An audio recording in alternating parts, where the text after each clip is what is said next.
Hi అండి. ఈరోజు లంచ్‌లోకి బెండకాయ పులుసు అండ్ దానికి కాంబినేషన్‌లో ఎగ్ ఆమ్లెట్ చేసుకున్నాము. నోట్లో నీరు ఊరించే బెండకాయ పులుసును టేస్టీగా అండ్ సింపుల్ వేలో ఎలా చేసుకోవాలో ఈరోజు మీకు చూపించబోతున్నాము. ఇలా చేసిన బెండకాయ పులుసును అలా అన్నంలో వేసుకొని తిన్నారంటే మైమరిచిపోతారు. అంత రుచిగా ఉంటుంది బెండకాయ పులుసు. మరి మీరు కూడా మాలాగా చేసి చూడండి, మంచి రుచిగా వస్తుంది.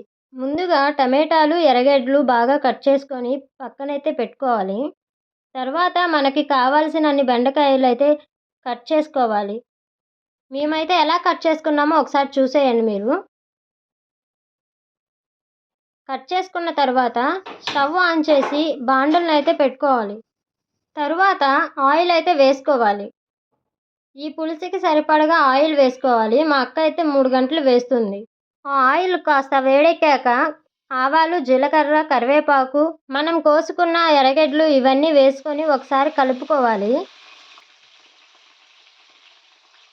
అవన్నీ వేగేలోగా అక్క ఇంకొక సైడ్ అయితే చిట్టుగాడు కోసమని పాలు మరగబెడుతుంది.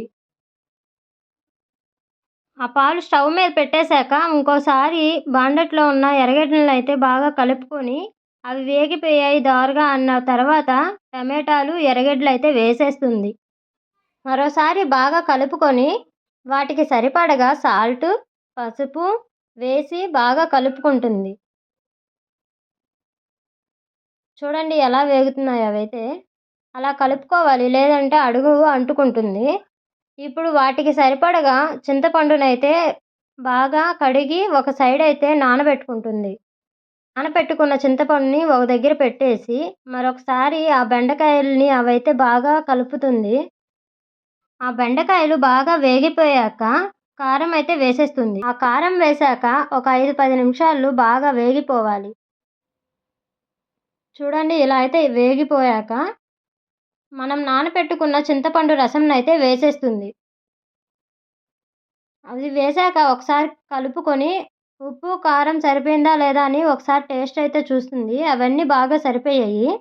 అటువైపు పెట్టుకున్న పాలు కూడా మరిగిపోయాయి. ఆ పాలు ఒక గ్లాస్లో వేసుకొని మా చిట్టిగాడి కోసం చల్లార్చేస్తుంది. రైస్ కూడా కడుక్కొని అటువైపు ఉన్న స్టవ్ మీద అయితే పెట్టేస్తుంది. అటువైపు రైస్ పెట్టేశాక ఒకసారి బెండకాయ పులుసు ఉడికిపోయిందా లేదా అని అయితే చూస్తుంది. ఆ బెండకాయ పులుసు బాగా చిక్కగా అయితే అయిపోయింది. నచ్చితే కొత్తిమీర కూడా యాడ్ చేసుకోవచ్చు. మేమైతే కొత్తిమీర కూడా యాడ్ చేస్తున్నాం. పులుసు అనేది చాలా టేస్ట్గా ఉంటుంది. ఫైనల్గా బెండకాయ పులుసు అయితే రెడీ అయిపోయిందండి. ఇంకా బెండకాయ పులుసు అయిపోయాక మా చిట్టుగాడివి పాలు బాటిల్స్ అయితే కడిగేస్తుంది. వాటిని కడగడానికని బాగా హీట్ చేసుకున్న వాటరు ఆ బాటిల్స్లో కొంచెం కొంచెం ఉప్పు అయితే వేసి వాటిని బాగా కడిగేస్తుంది.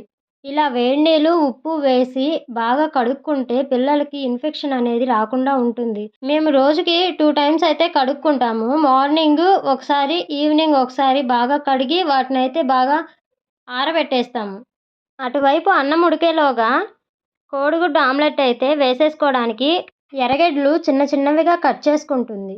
కట్ చేసుకున్న ఎర్రగడ్డలని ఒక బౌల్లోకి వేసుకోవాలి. అవి వేసుకున్న తర్వాత వాటికి సరిపడగా సాల్టు, కొంచెం పసుపు, నచ్చితే కారం వేసుకోవచ్చు, లేదంటే పచ్చిమిర్చి కోసుకున్నది వేసుకోవచ్చు. మేమైతే కారం వేసుకుంటున్నాం. అది వేసుకున్న తర్వాత అక్క కొంచెం మిరియాల పొడి కూడా వేస్తుంది, హెల్త్కి మంచిదని చెప్పి. కోడిగుడ్లు కొట్టకముందే ఇవన్నీ వేసుకొని బాగా కలుపుకోవాలి. అవి బాగా కలుపుకొని ఒక సైడ్ పెట్టుకున్న తర్వాత అన్నం అయితే ఉడికిపోయింది. ఆ అన్నంనైతే ఇప్పుడు అక్క వంచేస్తుంది. కలిపి పెట్టుకున్న ఎర్రగడ్డల్లో ఇప్పుడైతే కోడిగుడ్లు కొట్టేసుకుందాం. 3 ఎర్రగడ్డలు అయితే కట్ చేసుకున్నాం. ఆ ఎర్రగడ్డల్లోకి మేము 5 కోడిగుడ్లు వేసుకుంటున్నాం. మరి మీరు ఎన్ని కోడిగుడ్లు వేసుకుంటారో మాకైతే కామెంట్ చేసేయండి. ఆ ఎర్రగడ్డల్లోకి కోడిగుడ్లు కొట్టుకొని బాగా కలుపుకోవాలి. అవి బాగా కలుపుకున్న తర్వాత ఆమ్లెట్గా అయితే వేసుకుందాం. ముందుగా అయితే స్టవ్ ఆన్ చేసి బాండలను అయితే పెట్టేద్దాం. కొంచెం ఆయిల్ అయితే వేసుకుందాం. ఆ ఆయిల్ వేడెక్కాక ఆమ్లెట్కి అయితే పోసేసుకుందాం. ఆమ్లెట్ వేసుకున్న తర్వాత ఒక 5-10 నిమిషాలు మీడియం ఫ్లేమ్లో పెట్టుకొని బాగా ఉడికించాలి. అలా ఉడికిస్తే చాలా టేస్ట్గా ఉంటుంది. కొంతమంది హై ఫ్లేమ్లో పెట్టుకొని పోసేసుకుంటారు ఆమ్లెట్ని అయితే. అలా పోసుకుంటే టేస్ట్గా ఉండదు. ఇలా మీడియం ఫ్లేమ్లో పెట్టుకొని ఆమ్లెట్ని వేసుకుంటే చాలా టేస్టీగా ఉంటుంది. మరి మేమైతే ఆ 5 కోడిగుడ్లని కూడా 2 ఆమ్లెట్లుగా వేసుకుంటున్నాం. మీరైతే ఎన్ని వేసుకుంటారో మాకైతే కామెంట్ చేయండి.